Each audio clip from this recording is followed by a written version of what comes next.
আসসালামু আলাইকুম ভাই। আজকে একটা গল্প বলবো আমার ফ্রেন্ডের। ওই আমার সাথে একসাথে পড়াশোনা করছে, তো এখন পড়াশোনা করে না, বাদ দিছে। এক জায়গায় জব করে, ঢাকা এক জায়গায় জব করতেছে। তো তার বাসা যে যে জায়গায়, সেখান থেকে ধরেন 20 টাকা গাড়ি বার হইব, একটু দূরে একটা মায়ের সাথে তার রিলেশন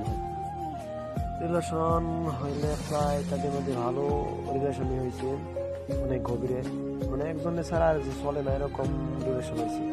মাশাআল্লাহ, তাদের প্রেম অনেক কঠিন, বোঝাই যায় না যে তারা একজন একজন, মানে বোঝাই যায় না তারা একজন একজনকে ছাড়া বাঁচতে পারবে এরকম। তো হঠাৎ করে ওই মায়াকে দেখতে আসে অন্য ছেলে পক্ষরা, তখন দেখতে আসলে দেখে এসে চলে গেছে। তারপর মেয়ে আমার ফ্রেন্ডকে ফোন দিয়ে বললো যে দেখো আমার তো আমার দেখতে আসছিল, আমার বাবা বলতেছিল নাকি আমার বিয়ে ঠিক করবো।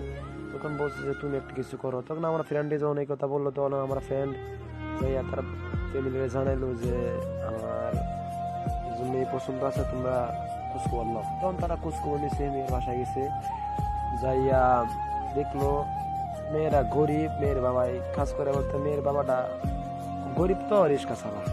তখন তারা আশা করছে, আসার পরে পোলারা না করছে, আমার ফ্রেন্ডে আমার বন্ধুরা না করছে যে ও মায়া চলবো না, মায়া গরিব, তার বাপ মা ভালো না।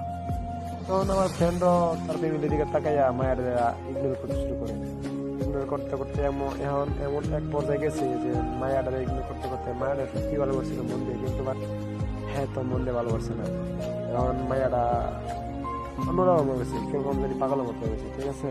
তো মানে সত্যি কথা বলতে এটা যে যে সত্যিকারে ভালোবাসে সে কখনো ছাইরা যায় না, আর যে ছাইরা যায় সে কখনো ভালোবাসে না।